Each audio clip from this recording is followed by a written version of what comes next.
Nosotros hemos estado viendo la historia clínica, hablábamos que la anamnesis, muchos pacientes, cuando tratamos de preguntarles si sufren alguna enfermedad psiquiátrica, generalmente lo niegan los pacientes, ¿ya? Lo niegan porque generalmente dicen, bueno, el doctor puede pensar que yo soy loquito o que tengo algún rasgo de enfermedad mental. Entonces, muchos son los pacientes que niegan estos cuadros de enfermedades psiquiátricas, ¿ya? Pero es importante de que nosotros tratemos de ver ciertas estrategias para ganarnos la confianza del paciente y que podamos encontrar cuál es la enfermedad que tiene en este grupo de las psiquiátricas el paciente. Ustedes recordarán en la lectura que ustedes mismos han hecho, ya habrán encontrado de que se clasifican en tres grandes grupos las enfermedades psiquiátricas. Uno que vienen a ser la psicosis, otros que vienen a ser las neurosis y los trastornos de la personalidad. Son los tres grupos que corresponden a este grupo de las enfermedades psiquiátricas. Entonces, vamos a ver algunas características de estas enfermedades psiquiátricas. Ya, una de las enfermedades psiquiátricas más importantes y que es mucho más prevalente o frecuente viene a ser la ansiedad. Y la ansiedad de un paciente a nivel del sistema estomatológico se ve reflejado generalmente porque comienza esa ansiedad a apretar la parte muscular de los músculos, la parte muscular del sistema estomatognático, que vienen a ser los músculos masticadores. De tal manera que nosotros observamos que la ansiedad puede hacer que haya excesivas fuerzas oclusales, de tal manera que esas fuerzas oclusales se van a ver reflejadas en esos desgastes a nivel o facetas de desgaste de las piezas dentarias. Al haber un apretamiento de los dientes que puede afectar tanto dientes anteriores como los dientes posteriores. Entonces, esta viene a ser una de las principales características que podemos encontrar de este tipo de pacientes.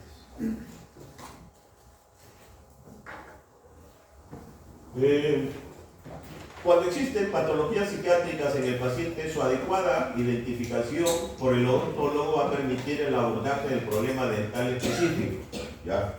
De tal manera que muchas de las características a nivel del sistema estomatológico de los pacientes con enfermedades psiquiátricas viene a ser el abandono que tienen a veces de su cuidado dental.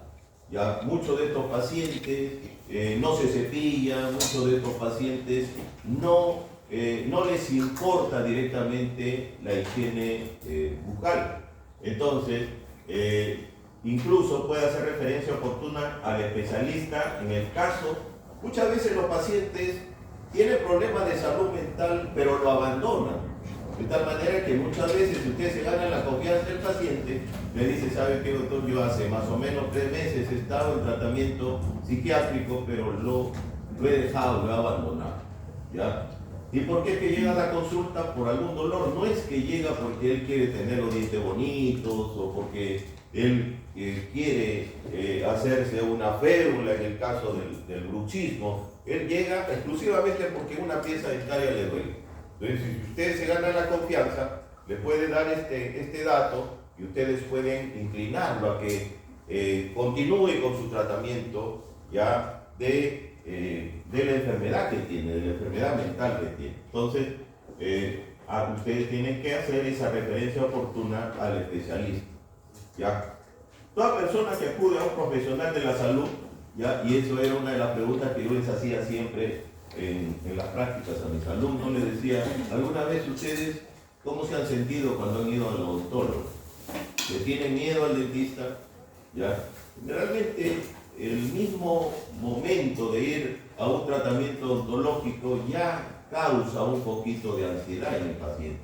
Entonces, toda persona que acude a un profesional de la salud, así sea para un examen general de rutina, no presentando ningún síntoma psiquiátrico, lo hace con cierta ansiedad, ¿ya? No solamente para ir al dentista, sino a cualquier profesional de la salud. Entonces, ¿por qué? Porque todo el mundo, ¿qué es lo que pasa cuando va un profesional de la salud? ¿Qué cosa tiene? ¿Qué tiene? ¿Qué tiene Castellano? Dolor. Por una molestia ya, pero frente al profesional de la salud, ese dolor lo puede traducir en qué cosa? En miedo, en temor, ¿no es cierto? Entonces, de tal manera que estos pacientes generan cierta ansiedad por el miedo a que le digan que lo que tiene es malo, de que es algo que no se va a sanar tan fácilmente, o a lo mejor que puede ser, acuérdense que existe el término oncofobia. Hay pacientes que tienen, bueno, el mundo, pues yo sé que tiene miedo, ¿no?, a que le digan que tiene por ahí algún proceso canceroso, de tal manera que, y mucho se genera pues con cierto tipo de ansiedad en estos casos.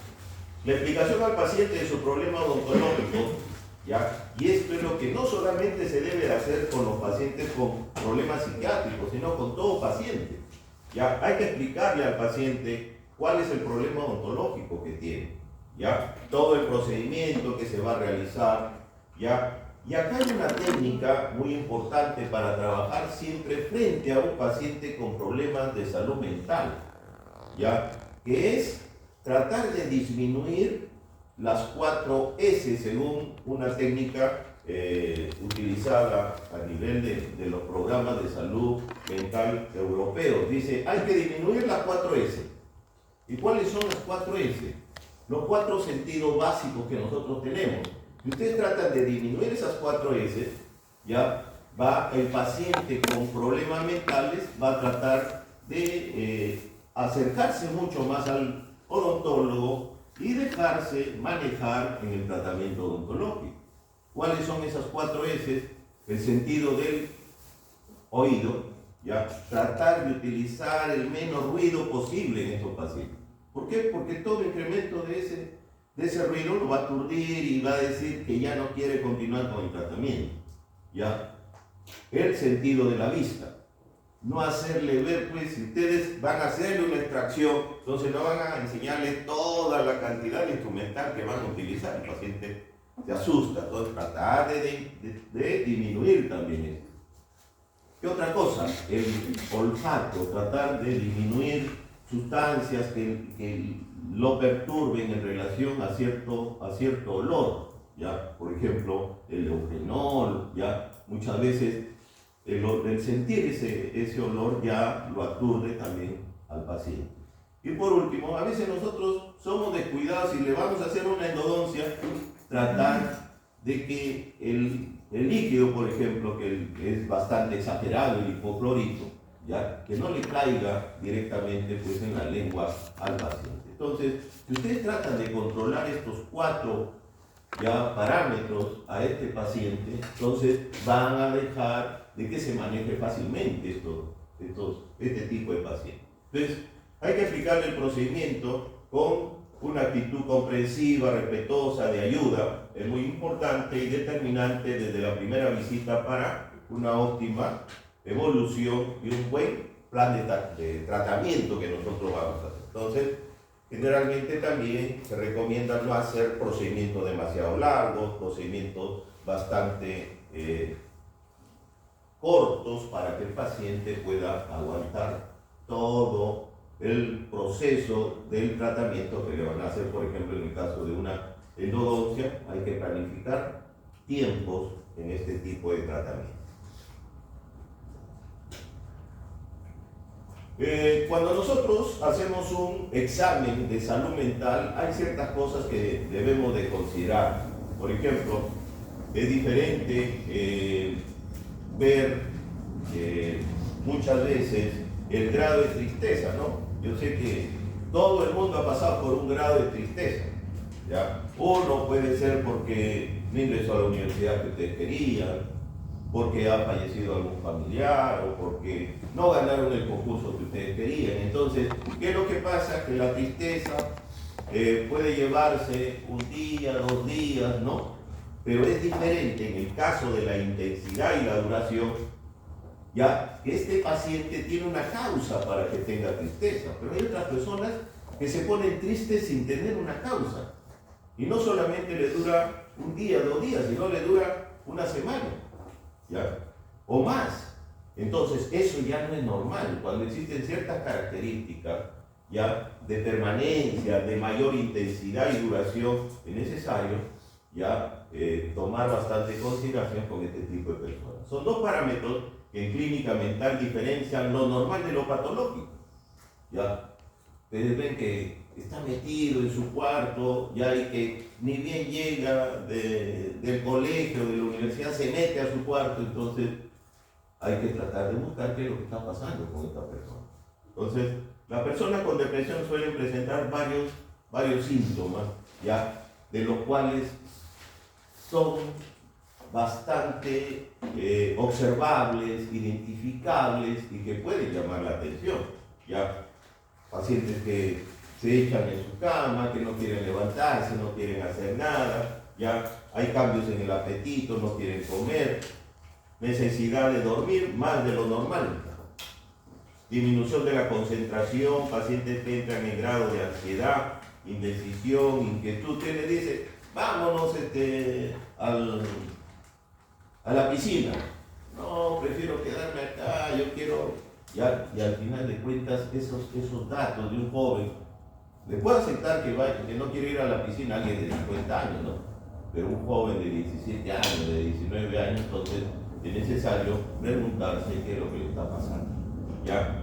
Sentimiento de inutilidad. Entonces, esto a veces es un reflejo cuando el paciente dice, no, pero ¿para qué te voy a acompañar, papá, para trabajar si no sé hacer nada? Entonces, esas son expresiones que también nos deben de llamar la atención, ¿ya? Y esto es lo más peligroso. Muchas veces comienzan a tener la autolesión, ¿ya? Y los jóvenes de ahora tienen formatos de autolesión, ¿ya? Y el formato de autolesión de los jóvenes de ahora, ¿qué cosa es? Agarran y se van y compran trago y se meten a su cuarto y se toman solito el trago, y cuando van a ver, ya está completamente intoxicado, que tienen que llevarlo de emergencia al hospital. Entonces, son formas que se están viendo con bastante frecuencia en los jóvenes, ¿ya?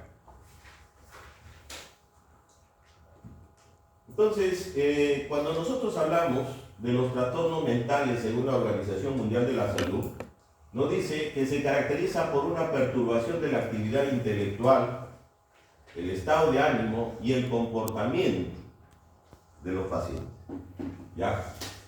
Generalmente los trastornos mentales producen diversos tipos de síntomas que van a comprometer muchas características del paciente. Dentro de esos síntomas nosotros podemos encontrar, por ejemplo, si le dicen, a ver, ¿qué síntomas físicos pueden estar relacionados con los trastornos mentales? ¿Ya? Y acá nosotros podemos encontrar dolores, ¿ya? Trastornos del sueño, pacientes que no quieren levantarse, quieren estar acostados, ¿ya? Ellos pueden estar durmiendo 20 horas y no les importa. Síntomas afectivos que tienen estos pacientes: grave tristeza, miedo, ansiedad. Dentro de los síntomas cognitivos, dificultad para pensar con claridad. Estos pacientes son los que no quieren dar un examen, y si vienen y dan el examen, no les importa responder 2 preguntas o 3 preguntas. Entonces, son síntomas relacionados con el aspecto cognitivo. Síntomas del comportamiento. Acá ya tienen estos pacientes conductas agresivas, incapacidad para realizar tareas corrientes de la vida diaria, y estos son los que hacen el abuso de sustancias, ¿ya? Entonces, los síntomas relacionados con los trastornos mentales son físicos, afectivos, cognitivos y de comportamiento, ¿ya? También se relacionan otro grupo de síntomas que se llaman las alteraciones perceptivas, las alteraciones de la percepción, ¿ya? Y las alteraciones de la percepción, ¿de cuántos tipos son? Yo estoy escuchando que está pasando, ¿qué cosa? Un avión, ¿no? ¿O estoy loco? Sí está pasando. ¿Ya? Entonces, O yo le digo, estoy escuchando una banda, pero está pasando un avión. A ver, ¿cuáles son los trastornos perceptivos? Visuales y auditivos. Ya, esos son los tipos. Ya, pueden ser, ahorita estoy analizando el auditivo. Bueno, las percepciones son auditivas, son visuales, son táctiles, ¿no? Yo le digo a alguien me está cogiendo, pero no hay nadie a mi costado. Es una alteración de la percepción. ¿Ya? O digo, huele feo, ¿no? O huele a algo y no se siente ese olor. Es una alteración de la percepción. Pero yo le pregunto cuáles son esas alteraciones de la percepción. ¿Cuáles? Por ejemplo, lo que yo le decía del avión. ¿Ya? Y que yo le diga, bueno, lo que estoy escuchando es un tambor que está sonando.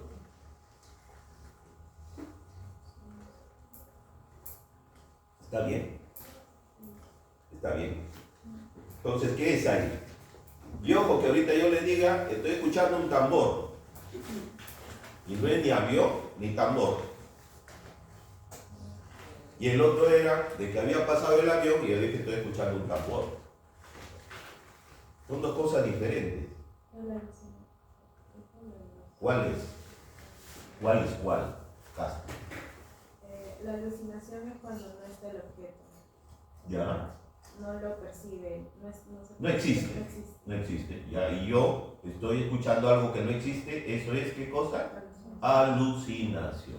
Y lo otro, cuando algo sí existe, pero yo estoy percibiendo otra cosa que no es lo normal, lo lógico. ¿Cómo se llama eso? Ilusión. La ilusión es cuando hago una mala percepción de algo. Y la alucinación es cuando yo percibo algo que no existe. ¿Cuál de las dos cosas creen que es más peligrosa? La alucinación. ¿Ya? Las alucinaciones. Entonces, existe también las alteraciones perceptivas en estos trastornos mentales, ¿ya? De percepción visual, auditiva, de cosas que otras personas no ven u oyen. Entonces, muchas veces ustedes van a encontrar de que estos pacientes están arrodillados o escondidos. ¿Por qué? Porque dicen, me están buscando. Mira, ahí está parado, y no hay nadie. Entonces, estos pacientes son los que están haciendo esa alucinación. ¿Ya?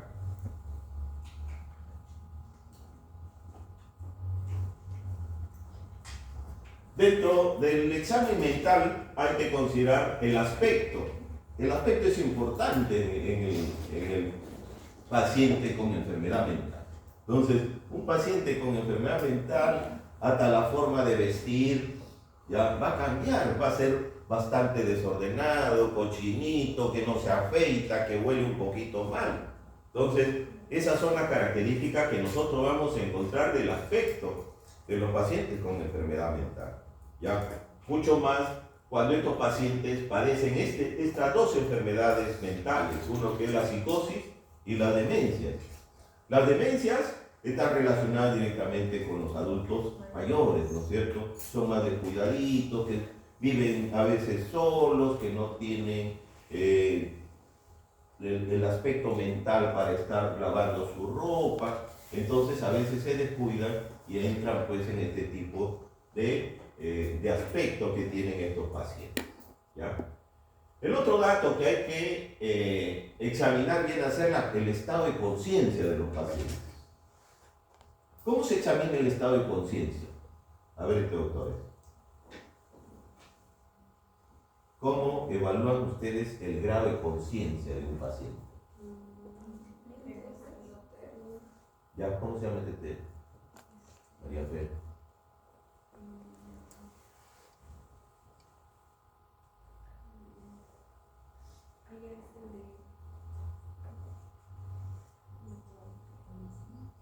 Vamos a suponer que su compañera Jara, ojalá que no ocurra, que su compañera Jara ahorita se desploma, le da un síncope, se cae.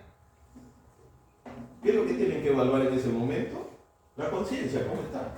¿Y cómo lo evalúa la conciencia? ¿Qué es lo que evalúa la conciencia? Evalúa 3 factores. Uno de los factores es el aspecto motor, entonces se le va a levantar el brazo, ya, si es que ella lo deja caer, entonces no le está respondiendo el aspecto motor. ¿Qué más se le evalúa? La sensibilidad, ya. Generalmente la sensibilidad, ¿dónde se evalúa la sensibilidad de un paciente? En el ojo. En el ojo. En el ojo. ¿Qué le hacen en el ojo? Linternita. Le pinchan. No, linterna con una luz. Ya, con una linternita, el reflejo ocular, ya, el reflejo ocular, pero en ese rato vamos a suponer de que no tienen una linternita. ¿Cómo ver la sensibilidad de un paciente? Generalmente causarle dolor. ¿Y cómo causan dolor? Peñiscarle. ¿Te jalan la oreja? ¿Dónde?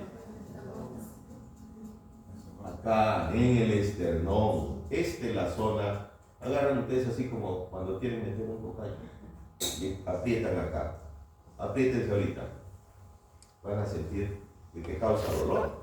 El presionar, nada más eso. Entonces, si el paciente presionan ahí y abre los ojitos, quiere decir que está sintiendo. ¿Ya?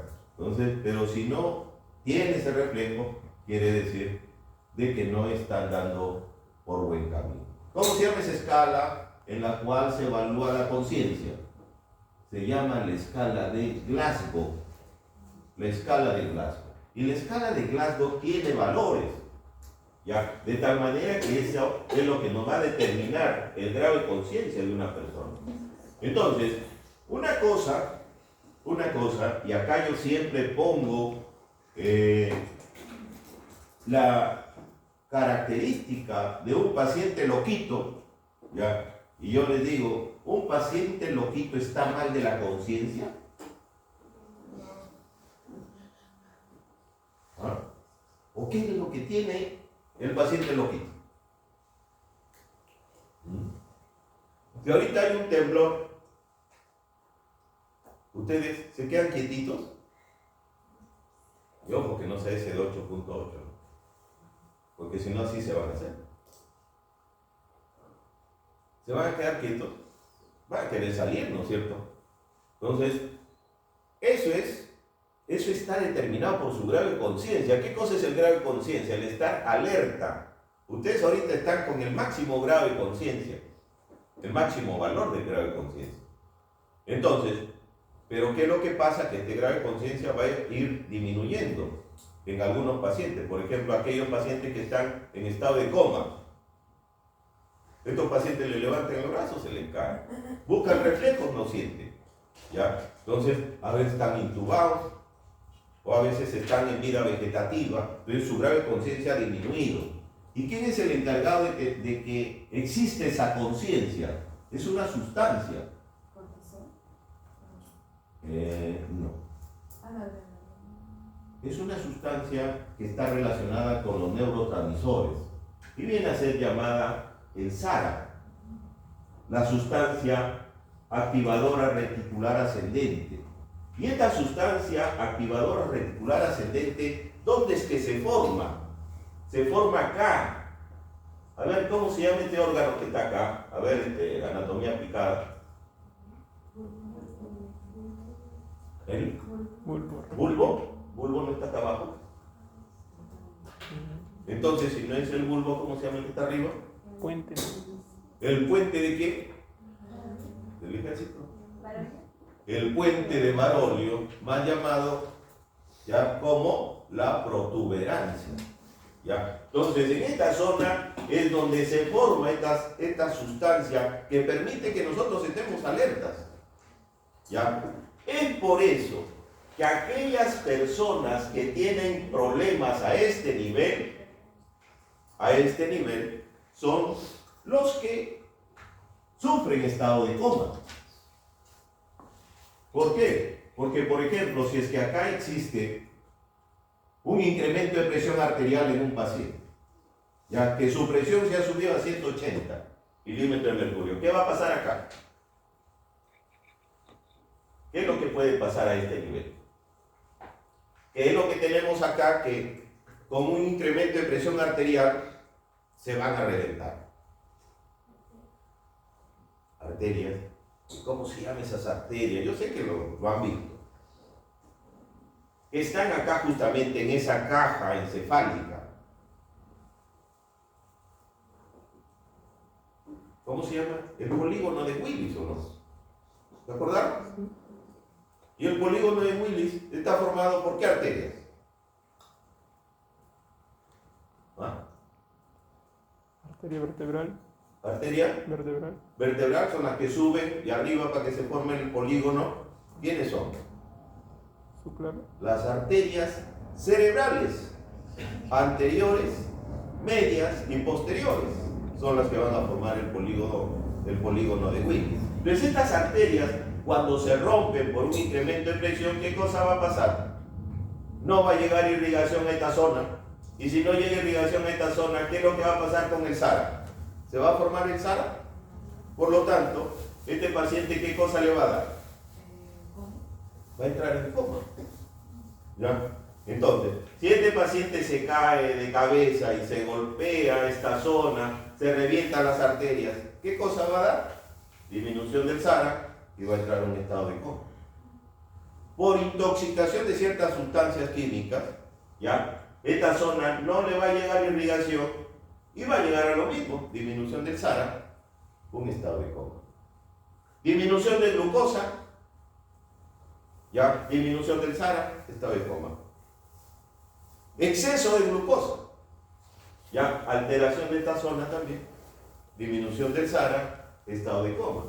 Entonces, ¿y qué es lo que le pasa a los loquitos? No les he respondido todavía. ¿Qué es lo que le pasa a los loquitos? Si ustedes, y esto era un dato que les daba a sus compañeros de práctica, yo les decía, si ustedes tienen acá, que les han dicho, mira, anda que afuera de tu casa hay un loquito que está sentado y está que rompe tus plantas. ¿Ya? Y siempre dicen, anda, tírale un balde de agua. Salen con su balde de agua, el loquito ni bien lo ve, uno. O va a salir corriendo el loquito porque lo va a ver con el balde de agua, o bien qué cosa.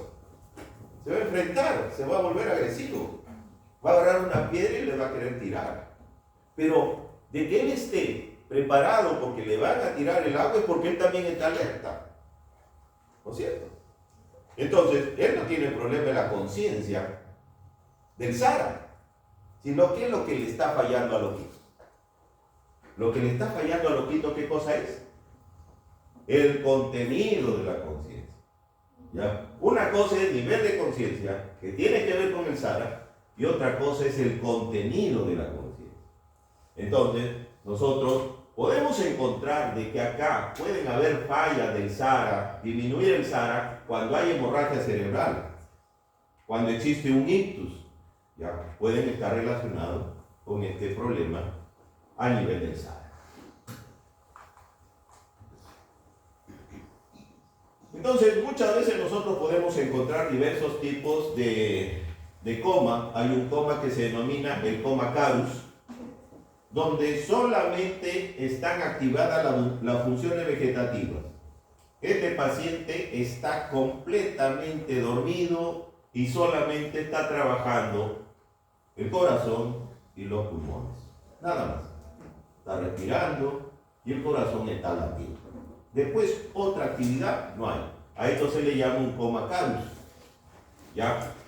Estos pacientes muchas veces pueden, dentro de su coma que tienen, pueden hacer, ¿ya? Y a veces se alegran los familiares. ¿Por qué? Porque como están siempre dormidos y de pronto pueden abrir la boca, pueden bostezar, pueden emitir a veces algunos gruñidos, entonces los familiares a veces se alegran pensando de que ya está recuperándose, pero no, esos son parte de los reflejos que a veces se pueden presentar en estos pacientes con estado de coma. Entonces pueden bostezar, emitir gruñidos, ya tener movimientos a veces de sus manitos al azar, ya, pero son parte de este tipo de coma que tienen los pacientes. Entonces, nosotros encontramos esta escala que viene a ser la escala de Glasgow. La escala de Glasgow ya va a evaluar los ojos, va a evaluar el aspecto motor, ¿ya? va a evaluar también ciertas respuestas verbales al sentido del dolor que nosotros podemos provocar en los pacientes. El mínimo valor de la escala de Glasgow es 13. Ojo, ya en un examen, en un cuestionario, le coloco, si tengo un paciente que tiene una escala de Glasgow de 0, ¿qué es lo que tiene el paciente? Nada, porque no existe el grado 0. ¿Cuál es el mínimo valor de la escala de Glasgow? Es 3. Ya, es 3. ¿Y cuál es el máximo valor? Es 15. Ustedes ahorita, todos nosotros estamos en la escala de Glasgow de 15. ¿Ya? Porque ese es el máximo valor de alerta que tienen los pacientes. Entonces, ¿cuándo es que un paciente se vuelve un paciente en estado de emergencia que tiene que ser intubado cuando la escala de Glasgow disminuye o está en grado de 7 o menos? ¿Ya? Ahí sí tiene que recibir ya intubación ya, o hiperventilación mecánica en este tipo de pacientes. ¿Ya? Entonces, si los pacientes comienzan a disminuir menos de 7, es probable que mueran en 24 horas. Entonces, son características que lo va a determinar la escala de Glasgow. ¿Ya? Entonces, en la escala de Glasgow, de 7 o inferior, es necesaria la intubación endotraqueal de forma inmediata. ¿Ya? Otra de las características mentales en el examen mental, lo que hay que buscar es el grado de atención que tienen algunos pacientes. Ojo, que muchas veces les menciono yo, porque tengo ya casi como 25 años de docente nombrado en la universidad. Entonces, muchas veces nos llama la atención que cuando estamos explicando alguna clase, hay alguien que te está mirando de forma exagerada, entre comillas, o sea que uno dice, bien atento, este alumno está bien atento. Pero eso, más bien, es malo. ¿Por qué? Porque estamos en un paciente que está con hiperatención. Y a eso se le llama una hiperprosexia. Y las hiperprosexias, ya, lamentablemente, nosotros decimos, está que nos mira, está que nos atiende. No, te está mirando, pero su mente está en otro lado. ¿Ya? Su mente está viajando por otro lado.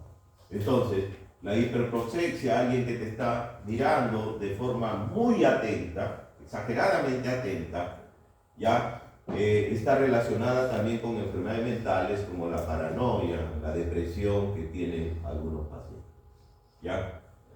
Dentro del examen mental hay que evaluar la orientación, ¿ya? Preguntas como ¿en dónde vivo? ¿Quién soy? ¿En dónde estás? ¿Qué día es hoy? Entonces, ¿cómo se clasifican esto? A ver, ¿qué cosa es autopsíquica?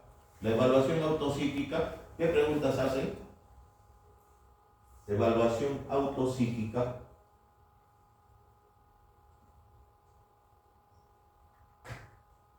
¿Cómo me llamo? ¿Cómo te llamas? ¿Qué eres? ¿Ya? Bueno, soy panadero, me llamo Jorge. ¿Ya? Entonces, esas son preguntas que hay que hacer para ubicar a la persona. Y las preguntas alopsíquicas, ¿cuáles son las preguntas alopsíquicas? El tiempo y el espacio, ¿no es cierto? ¿Dónde estás? Estoy en el aula, por ejemplo, tu compañera Ara, le dio su síncope y después que se despierta le preguntamos, Ara, ¿dónde estás? Estoy en mi cama, profesor. Entonces, esa ubicación alopsíquica no es correcta lo que nos está haciendo. ¿Ya? ¿Qué día es hoy? Esas son las preguntas ya que tienen que ver con el aspecto alopsíquico. ¿Ya? Entonces, la orientación en el paciente con enfermedad mental es importante. La memoria también es importante. ¿Cuáles pueden ser los trastornos de memoria que pueda tener alguien? Los trastornos de memoria. Bueno, yo uso memoria retrógrada, anterograda. ¿Cuál es la que tú sufres, Basta?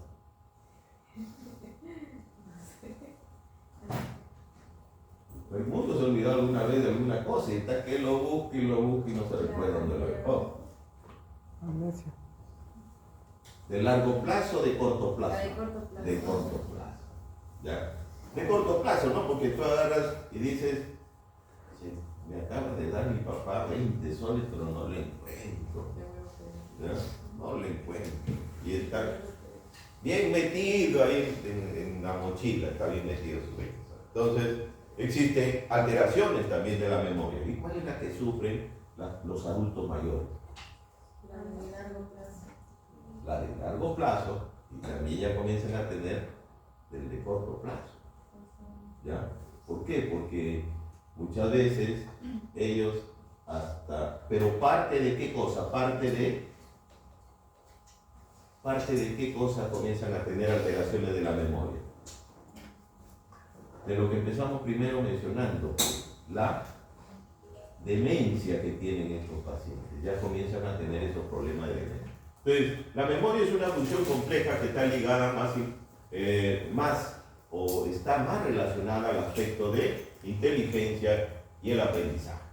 ¿Ya? Entonces, la memoria es un almacenaje de información que nosotros la debemos de tener.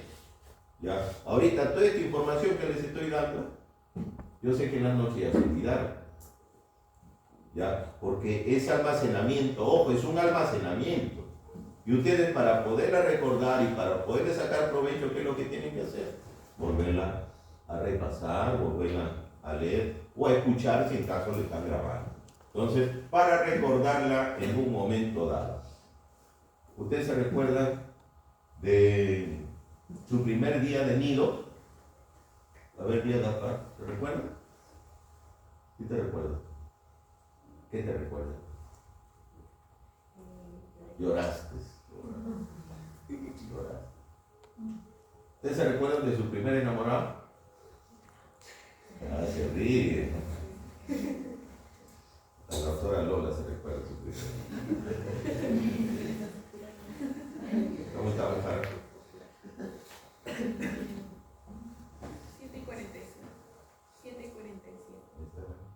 Doctor. Bien. ¿Está bien? Ya, entonces existen ciertos tipos de alteraciones de la memoria que se denominan las amnesias. ¿Ya? Pero miren, así como existen las amnesias, que es no recordar rápidamente lo que uno desea, también hay personas que sufren de recordar exageradamente cosas. ¿Ya? Y a eso, ¿cómo le llaman? Las hipernesias. ¿Ya? Y hay un síndrome que se llama el síndrome de Savant. Este síndrome de Savant, a veces, y hay personas que hasta los entrevistan, lo llevan a concurso porque recuerdan 20 números de celulares. O porque recuerdan todas las capitales de todo el mundo. Entonces, podemos encontrar de que existe también pues este tipo de alteraciones, no solamente amnesias, sino hipernesias también. ¿Ya?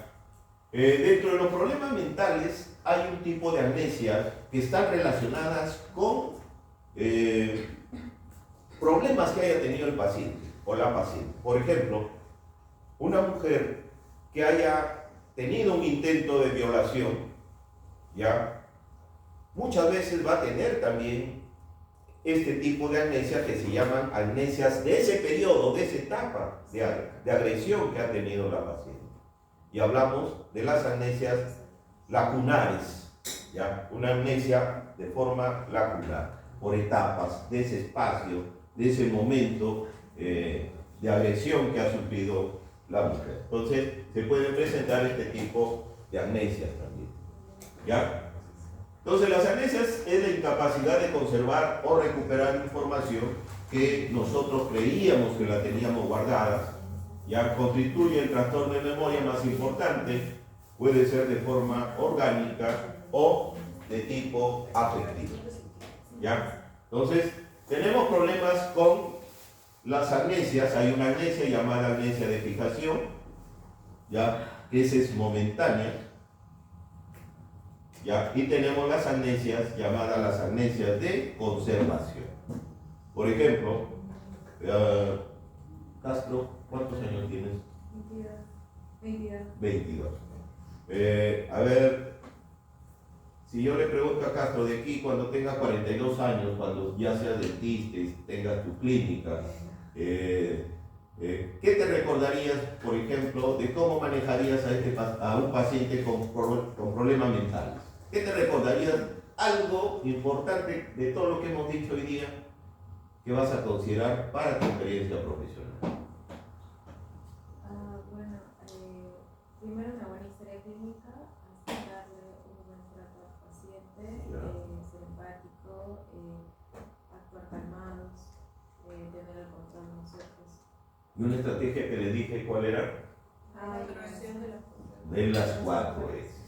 Entonces, ese tipo de almacenamiento que ella va a tener es un almacenamiento de datos que lo va a tener para su vida profesional, para que ella pueda tener un buen trato frente a sus pacientes. ¿Ya? Muy bien, hasta acá nos quedamos.